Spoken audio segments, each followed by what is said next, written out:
De certa forma, a astronomia é semelhante ao clássico jogo de tabuleiro Clue. O jogo é desenvolvido sobre um tabuleiro que simula uma mansão, com vários cômodos e vários objetos em cima. Os cientistas investigam um ambiente vasto, mas alienado, reunindo conhecimento e testando teorias sobre um grande mistério. Apenas os astrônomos estão tentando determinar a origem de flashes estranhos, de sinais de rádio que chegam à Terra das profundezas do espaço. O que exatamente são esses sinais de rádio incomuns? Eles são enviados por alienígenas inteligentes tentando se comunicar conosco? Junte-se a nós enquanto mergulhamos nas incomuns transmissões de rádio gravadas do espaço pela NASA.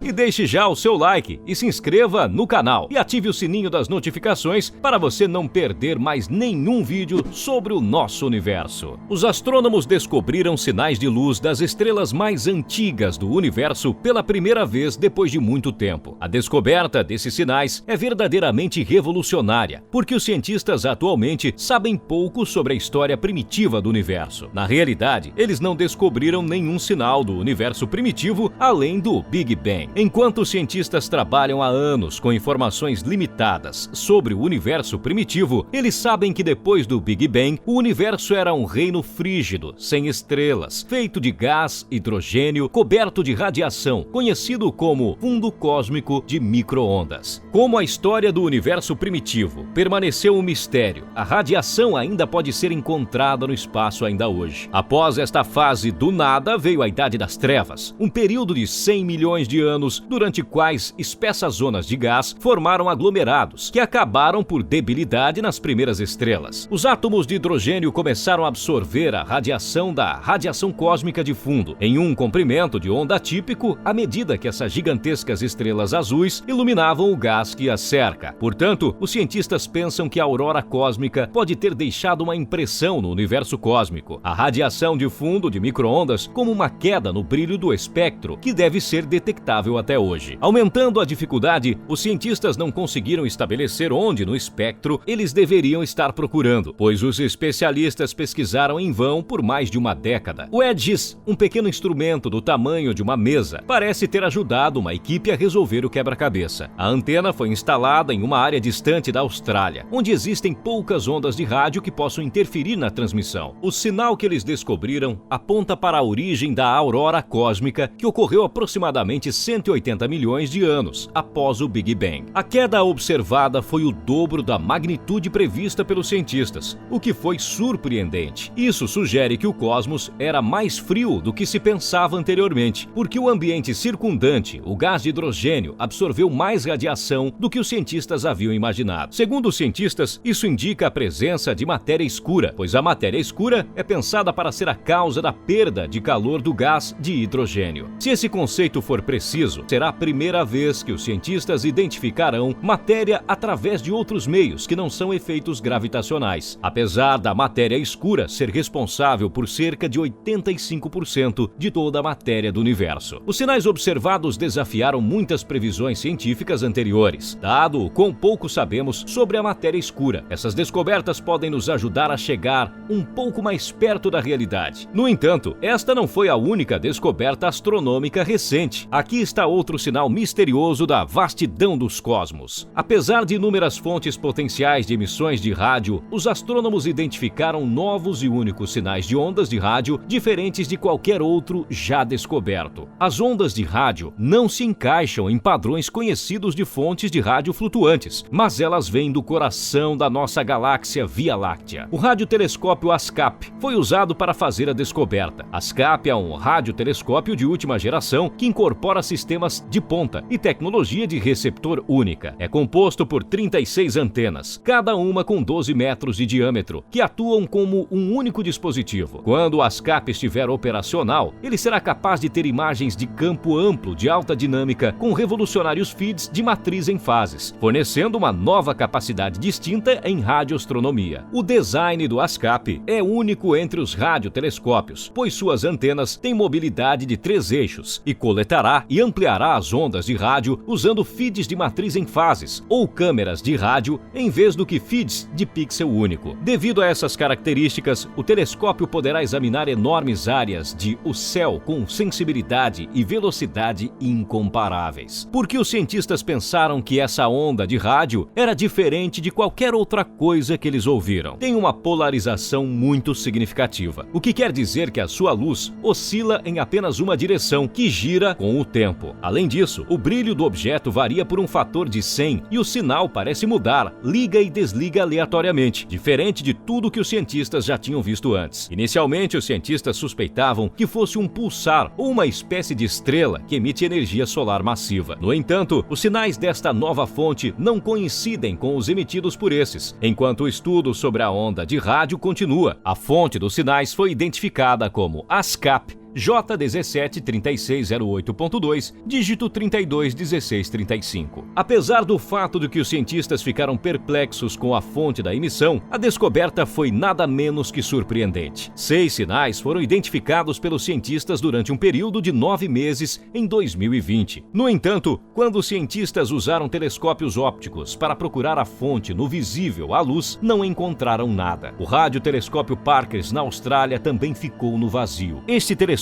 localizado nos arredores da cidade de Parkes, no centro-oeste de Nova Gales do Sul, é um dos 4 dispositivos que compõem a Australia Telescópio Instalação Nacional. Parkes tem um diâmetro de 64 metros, tornando-se um dos maiores telescópios de prato único dedicado à astronomia no hemisfério sul. Iniciou suas operações em 1961 e desde então a superfície, sistema de controle, cabine de foco, receptores, computadores e cabeamento foram todos modificados para manter o telescópio na vanguarda da radioastronomia. O telescópio é agora 10.000 vezes mais sensível do que quando foi construído. No entanto, não foi possível localizar a fonte do sinal de rádio. Felizmente, existe o radiotelescópio Meerkat na África do Sul, que consiste em 64 sensores, um receptor e toda a sua estrutura da antena, incluindo o refletor primário, subrefletor e quaisquer receptores digitalizadores ou outros eletrônicos. A área central, que tem aproximadamente 1 km de diâmetro, possui 48 dos receptores. Meerkat é mais poderoso que Parkes, portanto, os astrônomos recorreram a ele para ajudá-los a resolver o mistério deste estranho sinal de rádio. O sinal foi reconhecido por Meerkat, mas era irregular e errado, indicando que a fonte era muito diferente. Apesar de estar presente há semanas em observações anteriores do ASCAP, esta fonte desapareceu em um único dia. Os astrônomos devem agora identificar a fonte desses sinais estranhos. Eles têm uma lista de possíveis fontes para estudar. Primeiro, as ondas de rádio podem vir de uma estrela distante. As estrelas são uma das poucas fontes que podem liberar emissões polarizadas. Mas por que seus raios-x e as luminosidades radiais são frequentemente correlacionadas? Os astrônomos esperam apenas detectar raios-x delas. Além disso, a emissão do infravermelho próximo seria significativa e perceptível. Assim, os cientistas descartam as estrelas, porque a fonte não tem uma proporção particularmente modesta de raio-x e infravermelho para emissão de rádio. A próxima fonte mais provável desta emissão de rádio é um pulsar. Então, o que é um pulsar exatamente? Os pulsares são objetos compactados esféricos interessantes do tamanho de uma grande cidade, mas com uma massa maior que o Sol. No entanto, eles não são estrelas, ou pelo menos não são estrelas vivas. Os pulsares são estrelas de nêutrons, que se desenvolvem quando uma estrela mais massiva que o Sol se esgota de combustível em seu núcleo e desmorona sobre si mesmo. Esta morte celestial é geralmente seguida por uma gigantesca explosão, conhecida como supernova. Uma estrela de nêutrons é a pepita densa de material que permanece após essa morte violenta. Apesar de seu fascínio, os pulsares não foram considerados a fonte do ASCAP J163608.2, dígito 321635, emissão de rádio. Mas por quê? Isso se deve à falta de emissão pulsada da fonte. É mais provável que seja um pulsar com muita energia espalhada, um período ultralongo ou um pulsar em um sistema binário excêntrico. No entanto, não parece ser um pulsar convencional. Um magnetar é outra possibilidade. O que exatamente é um magnetar? É sobre ímãs, como o nome sugere, mas em grande escala. Se um magnetar estiver posicionado ao meio caminho entre a Terra e a Lua, o efeito será sentido por todos no planeta, já que todos os cartões de de crédito do planeta serão apagados. Se você chegasse a 1000 quilômetros de um magnetar, você morreria rapidamente, porque o campo magnético destruiria seu corpo, arrancando elétrons de seus átomos e transformando você em uma nuvem de íons monoatômicos, que são átomos únicos sem elétrons. Mas essa não é a única coisa estranha sobre esses objetos estranhos. Magnetares produzem enormes quantidades de energia na forma de erupções, raio-x e raios gama violentos. Como resultado, eles estão ligados a eventos extremos no universo, tornando-os mais estranhos fenômenos do universo, juntamente com os buracos negros. Então, o que descartou os magnetares como fonte desse sinal de rádio? Magnetares, por outro lado, têm espectros relativamente planos, o que indica que a força de emissão não varia consideravelmente com a frequência. Isso contradiz a natureza observável da fonte. Buscas periódicas usando o Meerkat desqualificam magnetares que possuem intervalos típicos de 1 segundo a 10 segundos. No entanto, existe a probabilidade de ser um magnetar de período ultralongo, único. Isso tem que ser mais investigado. Outra fonte possível do sinal de rádio é um transiente de rádio do Centro Galáctico, ou GCRT. Na verdade, este parece mais aceitável. Os espectros dos GCRTs são íngremes, altamente polarizados e não emitem raio-x. No entanto, apenas 3 transientes de rádio do Centro Galáctico foram encontrados, e suas fontes, se forem iguais, são desconhecidos. Além disso, a escala de tempo na qual a emissão varia para ASCAP J1736082, dígito 321635, não coincidir com os períodos de tempos de outros transientes de rádio do Centro Galáctico. A fonte dessa onda de rádio ainda é um mistério que os especialistas estão ansiosos para resolver. Então, para onde vamos a partir daqui? Os especialistas pretendem ficar de olho no objeto e usar as ferramentas à disposição para procurar pistas adicionais sobre o que poderia ser. No entanto, a assistência está a caminho, o que pode acelerar o trabalho e fornece muitas novas ideias. Nessa próxima década, o radiotelescópio transcontinental de quilômetros quadrados pode estar operacional. Este projeto é uma colaboração internacional para construir o maior radiotelescópio do mundo, com uma área de coleta de mais de 1000 quilômetros quadrados. O tamanho do SKA representa um avanço significativo na pesquisa de engenharia e desenvolvimento para produzir e entregar um instrumento único, com design completo e planejamento atualmente em andamento. Os astrônomos acreditam que as capacidades deste telescópio ajudarão a humanidade a resolver mistérios como esta última descoberta, ao mesmo tempo que abre grandes novas áreas do cosmos para estudar no espectro de rádio. Deixe-nos saber o que você acha deste sinal de rádio incomum na área de comentários abaixo. Até o próximo vídeo.